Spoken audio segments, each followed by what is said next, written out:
মামা দেখেন আমি অনেকগুলো বাজার থেকে আইস ললি নিয়ে এসেছি। এই নেন গরমের ভিতরে একটা আইস ললি খা। না না বৌমা আমি আইস ললি খাবো না। শাশুড়ি মা আপনার জন্য আমি আইসক্রিমও নিয়ে এসেছি। না না বৌমা আমি আইসক্রিমও খাবো না, আমার গলায় সমস্যা আছে। ঠিক আছে শাশুড়ি মা আপনার আইসক্রিম খেতে হবে না, আমি দেখি তো আপনার জন্য কি করতে পারি। এই আইস ললি আর লেবু দিয়ে আমি এখন জুস বানাবো, তাহলে আপনি খেতে পারবেন। শাশুড়ি মা দেখেন আইস ললি আর লেবু দিয়ে আপনার জন্য আমি জুস বানাচ্ছি। এই জুস খেয়ে তো অনেক মজা পাবে। না না আমি এই জুস খাবো না। আরে শাশুড়ি মা আপনি দেখি আইসক্রিম খাওয়া শুরু করে দিয়েছে।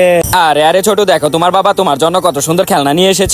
কি বান্টির বাবা আপনি আবার বাজার থেকে কি নিয়ে এসেছে? আরে এগুলো তো গুঁড়ো মাছ, এগুলো কাটতে তো আমার অনেক বিরক্ত লাগে। এই গুঁড়া মাছ কাটতে তো আমার কান্না চলে আসে, আমি এগুলো কাটতে পারবো না। বুদ্ধি পেয়েছি, শাশুড়ি মাকে বোকা বানিয়ে এগুলো কাটাবো। শাশুড়ি মা এই যে দেখেন আপনার ছেলে আপনার জন্য অনেকগুলো মজা নিয়ে এসেছে। আরে এটা কি হলো? বৌমা তো আমাকে বোকা বানিয়েছে। মাছ কাটতে তো আমারও কষ্ট হয়, আমি এগুলো কাটবো না। বৌমাকে তো খুঁজে পাচ্ছি না, এখন আমার কি হবে? শাশুড়ি মা মনে হয় এতক্ষণে মাছ কেটে ফেলেছে, যাই গিয়ে একটু দেখে আসি। আরে এটা কি হলো? আরে আমি এটা কি দেখতেছি? আমাদের বাসায় তো পুচকি এসেছে। পুচকিকে দেখতে আমার অনেক ভালো লাগে, যাই পরিষ্কার করে একটু ঘরে যাই। আপু আপনারা কেমন আছেন? আপনাদের সাথে তো অনেকদিন পর দেখা হলো। ওনারা কথা বলতে থাকুক, আমি রুমে গিয়ে একটু সেজে আসি। চুপি রুমের ভিতরে চলে যাব, যেন কেউ বুঝতে না পারে। এখন তো আমি সাজুগুজু করে হিরোর মতো পুচকির সামনে যাব। পুচকি তো ভালো মেয়ে, প্রতিবারই আমাকে চকলেট দেয়। আম্মু তো পুচকিদের খাওয়ার জন্য নাড়ু দিয়েছে, যাই গিয়ে আমি দিয়ে আসি। বান্টি নাড়ুটা তো অনেক মজা। কি পুচকিরা তো চলে যাচ্ছে, আমাকে তো চকলেট দেয়নি। মামা দাঁড়াও, বান্টিকে একটা চকলেট দিয়ে আসি। বান্টি দেখো আমি তোমার জন্য চকলেট নিয়ে এসেছিলাম। পুচকি তোমাকে ধন্যবাদ, ঠিক আছে টাটা।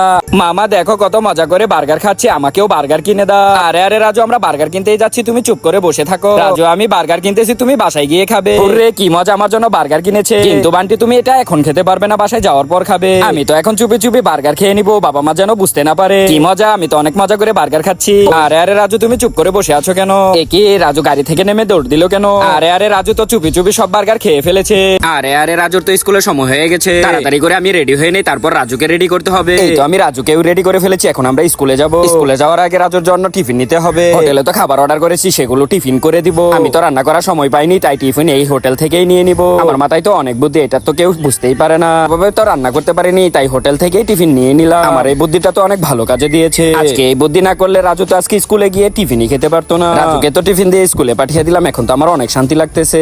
আরে আজকে তো আমরা রেস্টুরেন্টে এসেছি খাওয়া দাওয়া করার জন্য, সাথে আমার বাবাও এসেছে, মাও এসেছে। আমার নুডলস খেতে তো অনেক মজা লাগে, তাই বাবা আমাকেও নুডলস দিয়েছে। এই রেস্টুরেন্টে আমরা প্রতি সপ্তাহে নুডলস খেতে আসি। এই রেস্টুরেন্টের নুডলস অনেক মজা হয়। আরে রাজুর মা আমার তো খাওয়া শেষ হয়ে গেছে। হ্যাঁ রাজুর বাবা আমারও খাবার শেষ হয়ে গেছে। আরে রাজুর মা দেখো রাজু কি করছে। আরে আমার রাজু বাবা তো ভালো কাজ করতেছে, খাওয়া দাওয়া শেষ করে সবকিছু গুছিয়ে রাখতেছে। রাজু তো আমার লক্ষ্মী বাবা। আরে দেখতে হবে না ছেলেটা কার। আরে রাজুরা তো অনেক খাবার অর্ডার করেছে, আমি শুধু ভাত খাচ্ছি। আমারও তো ভালো খাবার খেতে মন চাচ্ছে, কিন্তু আমার কাছে তো টাকা নেই। ওরা তো খাবার অনেক মজা করে খাচ্ছে, আফসোস আমিও যদি ওদের মতো করে মজাদার খাবার খেতে পারতাম। আরে ওরা দেখে খাবার রেখেই চলে গিয়েছে, যাই গিয়ে আমি একটু নিয়ে আসি। কেউ দেখার আগে আমি খাবারগুলো নিয়ে আসি। খাবার নিয়ে এসে পড়েছি, কেউ দেখার আগে আমার খেয়ে ফেলতে হবে। এখন তো আমি খাবারগুলো মজা করে খেয়ে নিব। বন্ধুরা তোমরা কেউ খাবার অপচয় করো না। আজকে তো আমরা এসেছি শপিং করার জন্য। রাজু দেখো ওই যে টিভিতে কি দেখাচ্ছে। আরে বাবা ওখানে তো কিছুই নেই। আরে বাবা তো আমাকে মিথ্যা কথা বলে চিকেন টিক্কা নিয়ে গেছে। আমার কি মজা, আমি তো রাজুকে বোকা বানিয়ে চিকেন টিক্কা খাচ্ছি। রাজুকে তো আমি আবার বোকা বানাবো, দেখো আমি কিভাবে বানাই। এখন তো আমি আরেকটা চিকেন টিক্কা নিয়ে নিব।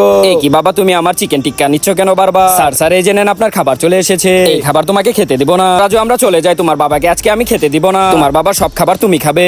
আরে বাবা দাঁড়াও, আমার ছোট ভাইয়া হবে, তাকে একটা পাপ্পা দিয়ে আসি। মামা আমি তাহলে স্কুলে গেলাম, টাটা। আরে আপুটা এখানে দাঁড়িয়ে আছে কেন? ভাইয়া আমি একটু সামনে যাব, আমাকে নিয়ে যাবে। বাবা আন্টিটা তো গর্ভবতী, তুমি নিয়ে না। সত্যিই তো আপুটা গর্ভবতী, রাজুর মাও তো গর্ভবতী। আমার উচিত এই আপুটাকে নিয়ে যাওয়া। আপু আপনাকে আমি নিয়ে যাব আমার গাড়িতে উঠে। আপু বসেন, আমি আপনাকে নিয়ে যাচ্ছি। ভাইয়া আমি তো বাসায় চলে এসেছি, আপনি সামনে আমাকে নামিয়ে দেন। বাবা তুমি আন্টিটার কাছ থেকে টাকা নিও না। ঠিক আছে রাজু তুমি খুব ভালো কথা বলেছো, আমি তোমার আন্টির কাছ থেকে টাকা নিব না।